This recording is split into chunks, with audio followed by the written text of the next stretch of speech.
Գոյամարտ հեռուստասերիալի նկարահանումները շարունակվում են, հեռուստադիտողները դիտում են ու քննարկում հեռուստասերիալի հերթական սերիան: Վերջապես Մանանի հետ մարդու պես են խոսում, տեսնում եք,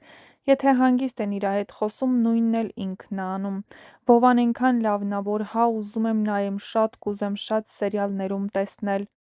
Ճիշտ ա ասում, Հունանը Մանանի պահով ամոթ իրան 2 փալասի համար ամբողջ իրա ընտանիքին դեմ գնաց: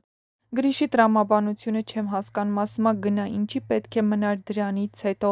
Սկզբից Ինայի կերպարը շատ էի սիրում, նա ինձ համար ուժեղ և ճիշտ մոր օրինակ էր: Երբ տեսա, որ ամուսինը հարվածել է իրենց աղջկան, նրա արձագանքը շատ ճիշտ էր և մեծ հույսեր ունեի, որ նա չի վերադառնա այդ հարաբերություններին: Բայց ցավոք, երբ բացահայտվեց ամուսնու իրական դեմքը, նա վերադարձավ և հիմա էլ տեսնելով, թե ինչպես են Մանանին նվաստացնում, այլևս նույն սկզբունքային արձագանքը չունի: Սկզբում Ինայի կերպարը շատ կարևոր արժեքներ էր փոխանցում, որ ոչ մի տղամարդ իրավունք չունի նվաստացնելու, վիրավորելու կամ ձեռք բարձրացնելու կնոջ վրա և որ կինը պետք է հարգի ու պաշտպանի ինքն իրեն: